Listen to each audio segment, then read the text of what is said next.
With more than 60 countries going to the polls in 2024, we are now 1 month into the year of the election. We begin with the one in Pakistan, where this week's vote did not go according to plan.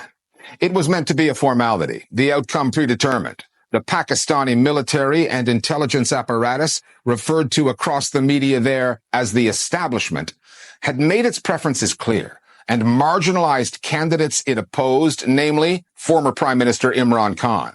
The media had their marching orders. Anchors shied away from mentioning Khan's name on the air. But the establishment encountered a problem. Khan and his party, the PTI, remained popular with the people, and the early returns reflected that.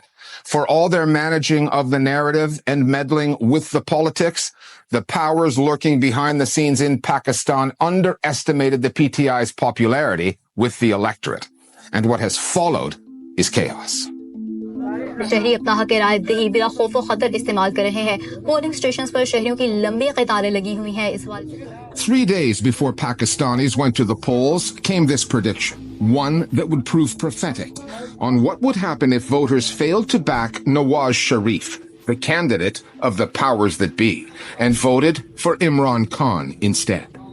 क्योंकि जब vote डालने लोग निकलेंगे तो अगर किसी जगह लगेगा कि मामला हाथ से निकल रहे हैं तो उसको स्लो डाउन भी किया जा सकता है. It is manageable. That is exactly what happened. Once the first wave of returns showing candidates affiliated with Khan were leading, the next wave of results slowed to a trickle. The Election Commission's official website suddenly went down on election night. वैसे ही बहुत हद तक मुमकिन है कि अगर election commission को पता हो कि हमने रिजल्ट सुबह देना है तो हम सो जाते हैं फिर सुबह के दिन. मुजरिमाना गफलत की मुर्तकिब इलेक्शन कमीशन ऑफ पाकिस्तान दिख रही है.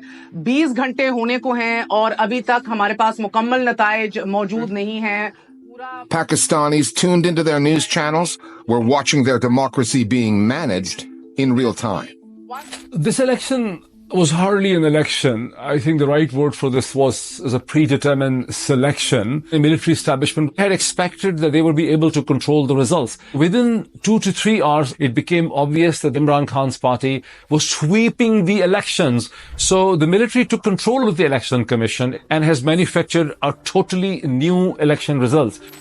Pakistanis have always had to read between the lines in the reporting and decipher coded language from news outlets wary of angering the authorities. They use cryptic terms like the establishment for the institutions that have almost always held the real power behind the scenes, the army and the intelligence agency, the ISI. Such language was deployed throughout the election campaign, delivered with a chuckle at times, like a joke that everyone is in on. सबसे पहले ये बताइए कि आपको election नताइज में क्या नजर आ रहा है? ये इलेक्शन के नताइज का फैसला जो है वो तो वोटर्स ने करना है. जी जी.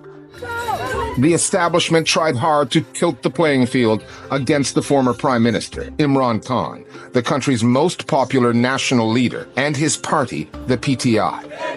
The PTI was officially banned from the ballot. Party candidates were forced to run as independents. Then, just a week prior to the vote, Khan was sentenced to more than 30 years in jail on corruption charges and dubious allegations that he had an un-Islamic marriage.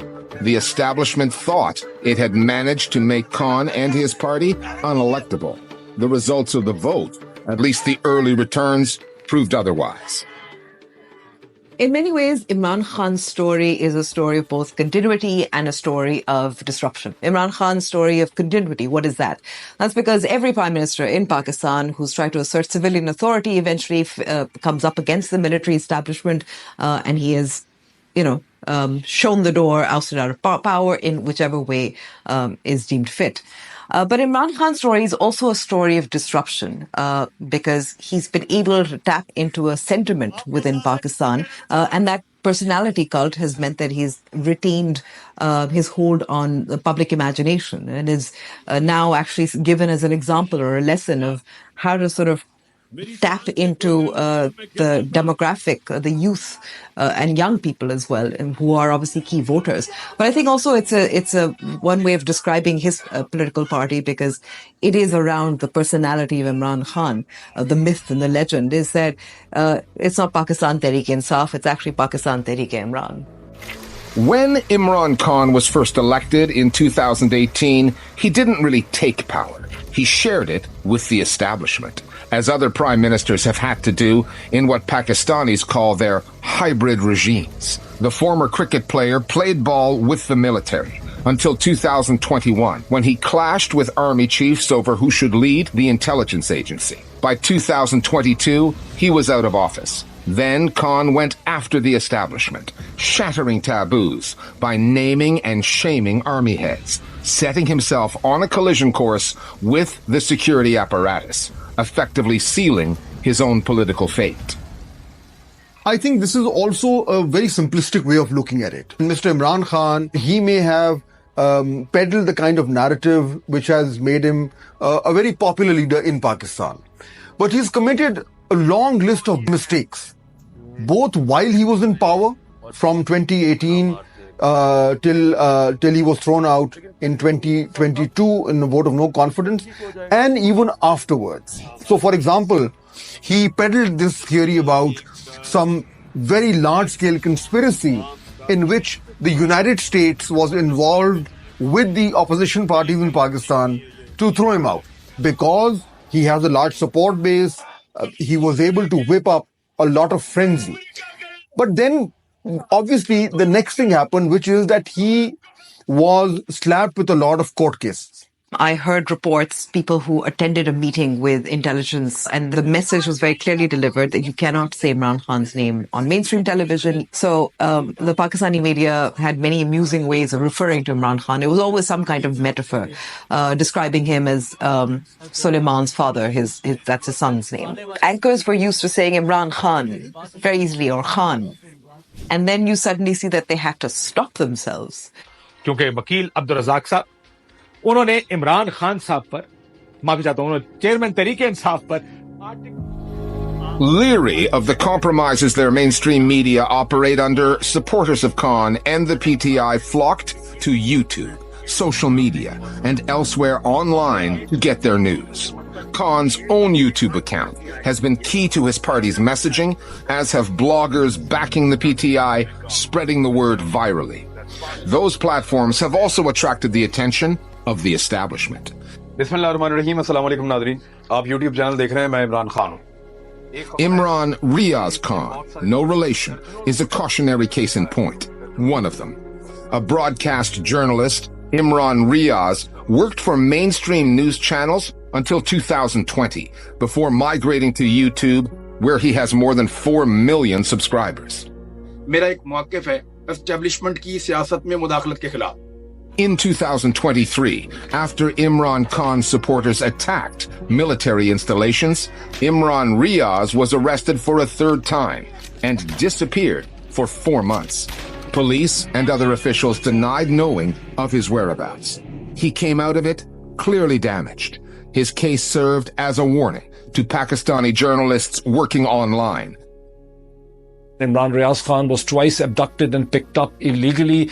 He spent months in solitary confinement. He came back in a very bad shape. There were others abused, beaten and assaulted on the roadside. A very prominent television anchor person, a colleague of mine, Arshad, was chased in Dubai. He was forced to leave Dubai. He took shelter in Kenya, where he was gunned down. All the elements of his murder found within Pakistan. And then the threats, the midnight calls. I was called many times in the middle of the night. This is how I was forced to leave Pakistan after Shahid Arshad Sharif's murder. Media under threat is a reality, which is connected to the kind of power structure that we have here in Pakistan. Does the threat come from the establishment? There are no two ways about it. Does it come from civilian governments? Of course it does. There's been a long line of people in Pakistan who've held very high offices, both civil and military, who've had very little tolerance for freedom of expression and who've resorted to all kinds of pressures, both violent and non-violent, to try and clamp down on the media. So, unfortunately, the reality is that Pakistani media continues to live under a threat.